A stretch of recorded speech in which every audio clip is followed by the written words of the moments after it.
You check your phone, there is no notification. You look away, but your mind stays anchored to the screen. A few minutes pass, you check it again. Nothing has changed, yet a subtle weight settles in your chest. It feels like a modern habit, but it is actually an ancient ache. We live in a world where our worth is constantly measured by external signals.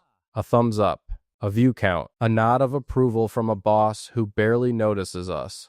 We tell ourselves we do not care what others think. We claim to be independent, yet we spend our lives subtly shaping our behavior to fit into expectations we did not create. Why does a lack of feedback feel less like silence and more like a rejection?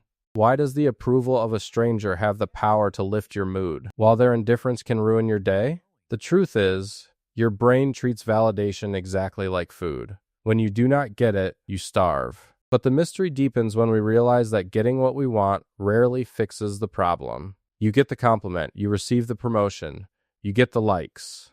The relief lasts for an hour, maybe a day. Then, the hunger returns. Most people believe they seek validation because they lack confidence. They think if they just build higher self-esteem, they will stop caring about the opinions of others. But psychology reveals a much stranger reality. Your craving for approval is not a flaw in your personality. It is a core operating system in your brain. To understand why, we have to look beneath the surface of modern life. Deep inside your skull, your brain is running on software designed hundreds of thousands of years ago. To our ancestors, isolation was a death sentence. If the tribe did not validate your presence, they cast you out into the wilderness. In the ancient world, being ignored meant literal physical danger. Your brain learned to equate social approval with survival. When someone agrees with you, your brain releases dopamine. It feels warm, it feels safe. But when you are ignored or criticized, your brain activates the same neural pathways that register physical pain. To your subconscious mind, a critical comment is not just words. It is a threat to your existence. This is why you cannot simply choose to stop caring. Your brain is trying to keep you alive in a world that no longer matches its design.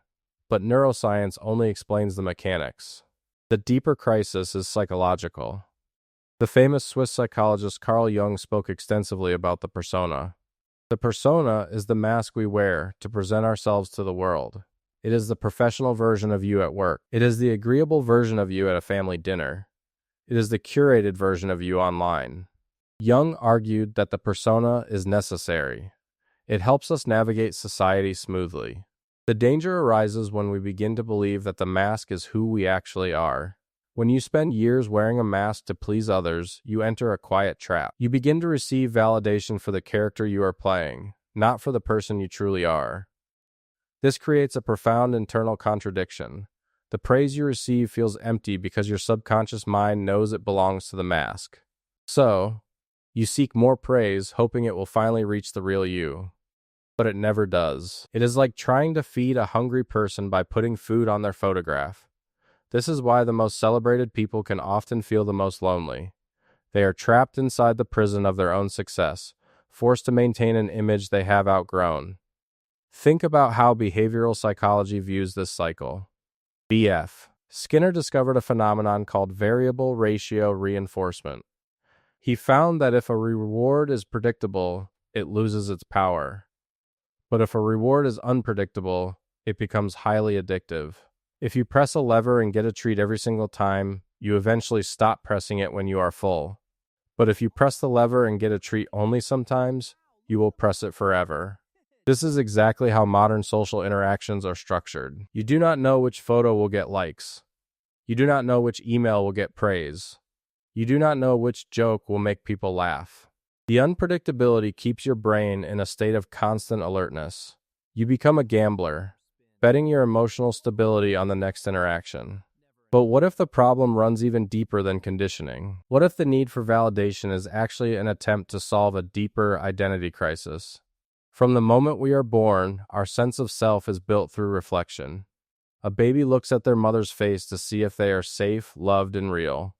Psychologists call this mirroring. If the mirror is clear and loving, the child develops a solid sense of self. But if the mirror is distorted, critical, or absent, the child learns a dangerous lesson.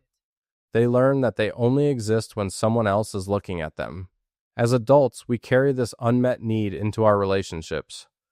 We turn our partners, our bosses, and our friends into mirrors. We look into their eyes to answer the most fundamental human question. Am I okay? Am I doing this right? Do I matter? The tragedy is that other people are poor mirrors. They are distracted by their own fears, their own masks, and their own needs for validation. When they fail to reflect your worth back to you, you assume you are broken. You assume you must change, adapt, or perform better. This creates a cognitive bias known as the spotlight effect. We overestimate how much others are noticing our flaws and actions. You worry about that awkward thing you said 3 days ago. You assume everyone is judging your clothes, your career progress, or your lifestyle. But the reality is both liberating and terrifying.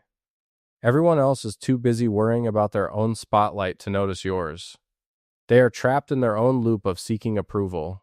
We are a society of hungry ghosts, all begging each other for scraps of validation, unaware that everyone's pockets are empty. Consider how this alters your daily choices. When validation becomes your primary driver, your goals change. You no longer choose a career because it fulfills you. You choose it because it sounds impressive at a dinner party. You no longer buy clothes because they are comfortable. You buy them because of the statement they make to people you do not even like. Slowly, your authentic desires are replaced by borrowed desires. You find yourself climbing a ladder, working late, sacrificing your peace, only to realize the ladder is leaning against the wrong wall. You have built a life that looks good to everyone else, but feels empty to you. This brings us to a radical realization. The craving for validation is not actually a desire for praise. It is a fear of your own internal silence. When you stop seeking external approval, you are forced to face yourself. You are forced to ask who you are when nobody is watching. For many of us, that silence is terrifying. Without the applause, we do not know if we exist. Without the criticism, we do not know where the boundaries are.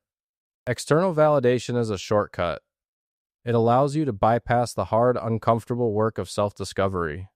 It is much easier to let the world define you than it is to define yourself. But shortcuts always come with a price. The price of external validation is your sovereignty. When you give others the power to tell you that you are good, you also give them the power to tell you that you are worthless. You become a leaf blown by the wind of public opinion. If they like you, you fly high. If they ignore you, you fall to the ground. True maturity begins when you realize you cannot build a stable home on shifting sand. The opinions of others are temporary, colored by their own moods, biases, and limitations. To break free from this loop, you do not need to become a hermit. You do not need to stop caring about people. You simply need to change your relationship with the mirror. You must learn to witness your own life. You must become the primary evaluator of your own choices. When you do something well, let the quiet satisfaction within you be enough. When you make a mistake, let your own gentle correction guide you back. This shift is not loud. It does not happen overnight. It happens in the quiet moments when you choose not to check the phone. It happens when you speak your truth, even if the room goes quiet. It happens when you allow the mask to drop, accepting the risk of being misunderstood. Because it is far better to be disliked for who you are than to be loved for someone you are pretending to be. Freedom is not the absence of the craving. Freedom is noticing the craving, smiling at it, and choosing to walk forward anyway. The next time you find yourself waiting for a sign that you are enough, remember this. The sky does not ask for permission to be blue. The ocean does not wait for a compliment before it crashes against the shore. They simply exist in their fullness. And so should you. If this perspective changed the way you see yourself, subscribe and join us as we continue exploring the hidden patterns of the human mind.